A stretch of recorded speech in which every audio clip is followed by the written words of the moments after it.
raison. Même si tu ne comprends pas, ce n'est pas grave. Si le Seigneur dit que non, c'est non. Amen. Il a dit non, tu arrêtes. Et comme chaque fois que j'allais vers le Seigneur en prière, la première chose qui me venait en face, c'était quoi? C'était cette chose. Dès que je me mettais à genoux, alléluia, pam, ça me venait au visage. J'ai dit, Seigneur, est-ce qu'on peut parler de ça plus tard? Je vais d'abord te louer. Mais non, ça restait là, ça restait là, ça restait là. Et j'ai combattu avec ça pendant quelques jours. Mais un jour, je suis allé vers le Seigneur en prière. J'ai dit, Seigneur, je vois que cette chose ne va pas partir. Et je ne veux pas que tu l'enlèves. Parce que j'ai envie d'être dans ta volonté. Mais ce que je veux plutôt que tu fasses aujourd'hui, ce n'est pas que tu enlèves cette chose de ma face, mais c'est que tu me délivres de cette chose-là. Peut-être pas moi-même, je n'ai pas réussi à arrêter. Mais je sais que si tu dis quelque chose, ça va y arriver. Si tu parles, cette chose va être brisée. Si tu dis quelque chose, si une parole sort de ta bouche en ce moment-ci, alors toute chose va changer. Et laissez-moi vous dire que je suis sorti de cette prière-là en louant, en adorant. Et depuis ce moment-là, la chose a disparu. Amen. Complètement disparu. Parce que la parole de Dieu est puissante. Parce que la parole de Dieu est efficace. Parce que la parole de Dieu est capable de briser toute addiction, de briser toute situation, de briser toute maladie, de briser toute chose qui se lève devant toi. Il faut que Dieu parle. Dieu doit parler. Mon frère, ma soeur, si tu fais face à quelque chose et que tu n'arrives pas à arrêter, si tu fais face à quelque chose qui te prend beaucoup trop de ton temps et que tu ne sais pas comment faire, juste demande à Dieu de parler sur cette chose-là. Seigneur, parle. Seigneur, parle. Seigneur, parle.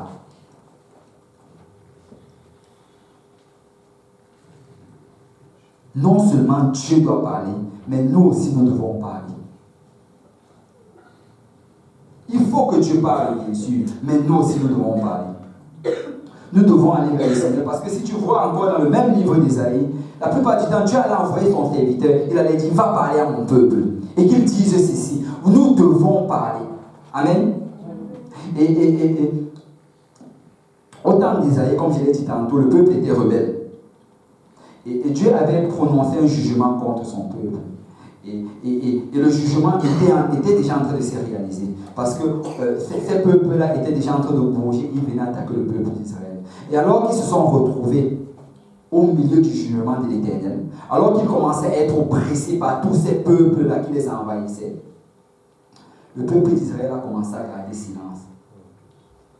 Parce que souvent dans notre tristesse, souvent dans notre abattement, ou bien souvent quand nous nous sentons oppressés, on n'a pas envie de parler.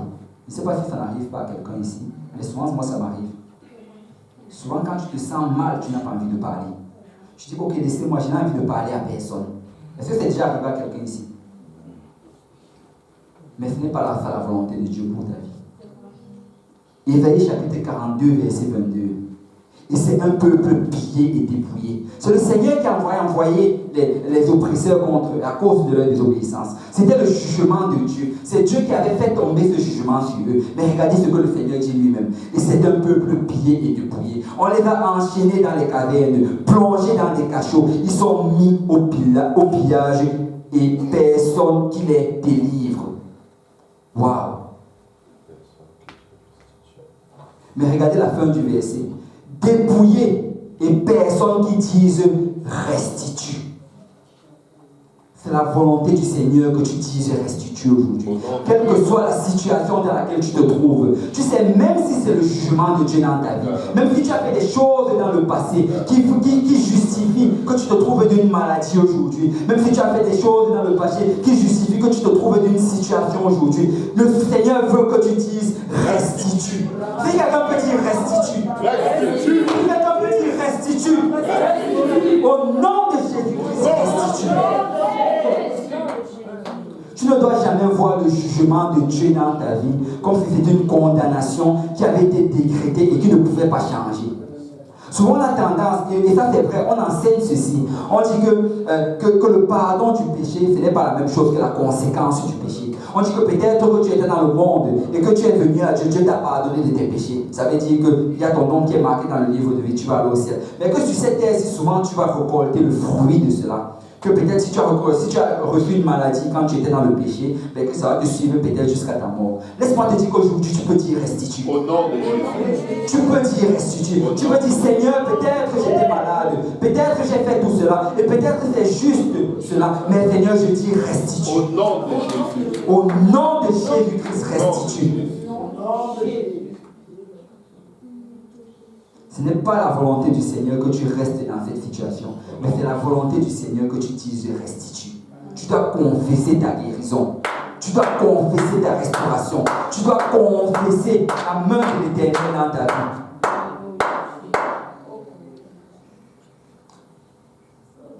Nous devons parler au Seigneur. Nous devons invoquer la parole de Dieu.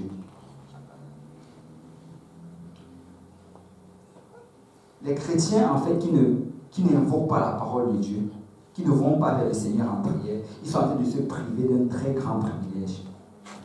Ça, c'est un très grand privilège.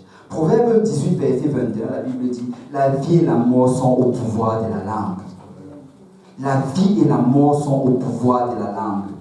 Ce n'est pas pour rien qu'on demande souvent de pousser vers Dieu les cris de joie. Ce n'est pas pour rien qu'on demande souvent d'invoquer le Seigneur haut et fort. C'est parce que la vie et la mort se trouvent au pouvoir de la langue. Alors que nous avons été créés à l'image de Dieu, quand Dieu parle, quelque chose arrive. Quand nous parlons aussi, quelque chose arrive. Dans Ésaïe chapitre 30, dans Ézéchiel chapitre 37, Dieu amène le prophète dans une vallée pleine d'ossements déchirés.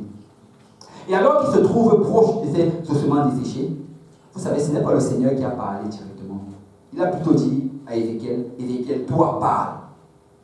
Il faut que la parole sorte de ta bouche. Je vais te montrer de quoi tu es capable quand ma parole est invoquée par ta bouche.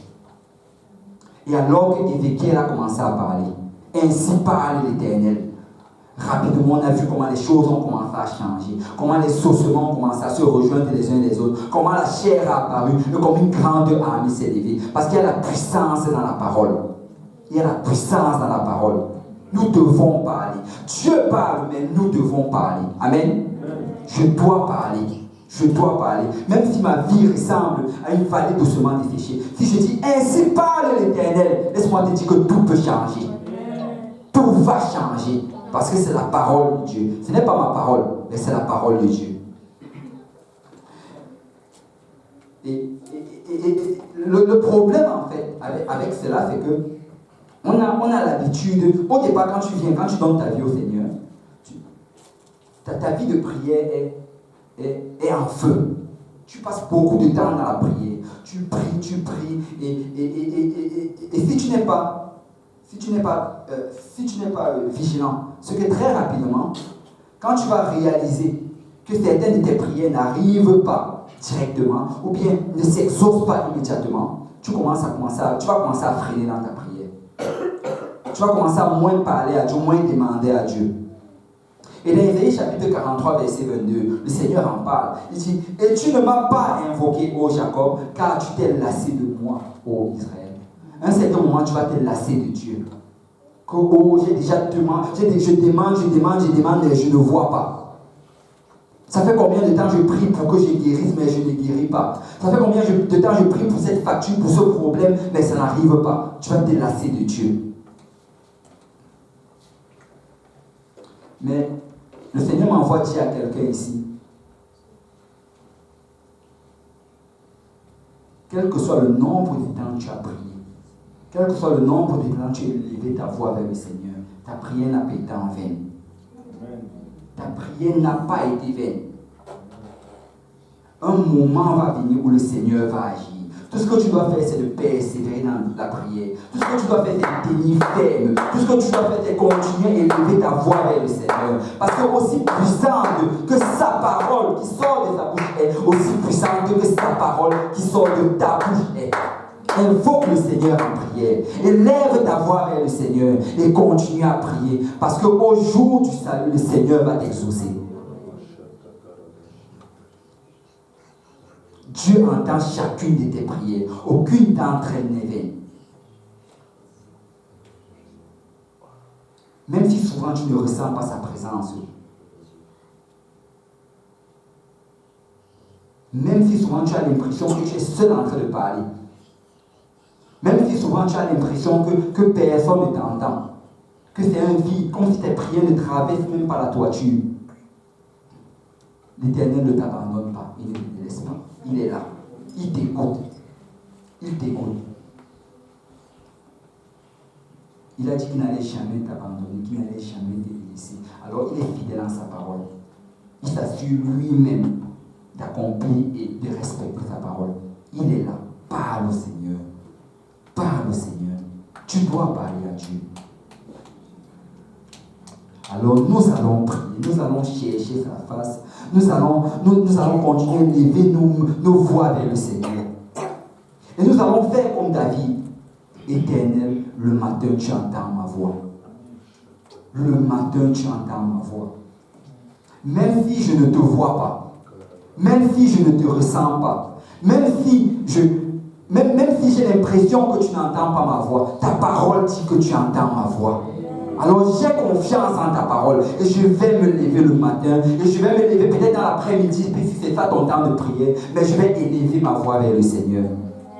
Parce que tu entends ma voix.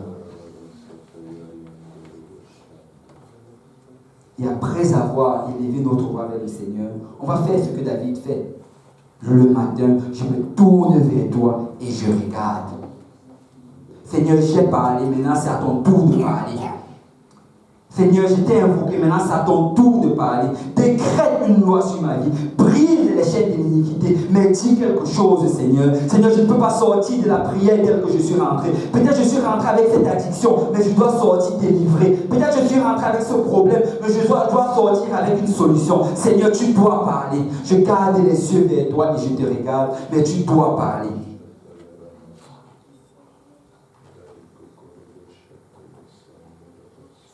Ésaïe 49, verset 8.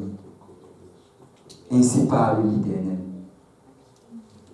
Au temps de la grâce, je t'exaucerai. Et au jour du salut, je te secourrai. Parle au Seigneur. Parle au Seigneur. Au temps de la grâce, il va t'exaucer. Tes prières ne sont pas vaines. Tes prières, le Seigneur les prend. Il les emmagasine. Parce qu'il a désigné un temps pour exaucer à ta prière. Il a désigné un temps pour pouvoir répondre à ta prière. Même si tu ne ressens rien, prie le Seigneur. Même si tu n'entends rien, prie le Seigneur. Même si tout est silencieux autour de toi, prie le Seigneur. Même si ça fait 300 ans que tu confesses la guérison, confesse encore. Parce que le Seigneur va accomplir sa parole. Nous avons reçu des promesses de Dieu. Et le Seigneur va accomplir chacune de ses promesses. Jean chapitre 14, verset 14. Si vous demandez quelque chose en mon nom, je le ferai. Matthieu 11, 24. C'est pourquoi je vous dis, tout ce que vous demanderez en priant, croyez que vous l'avez reçu et vous le verrez s'accomplir.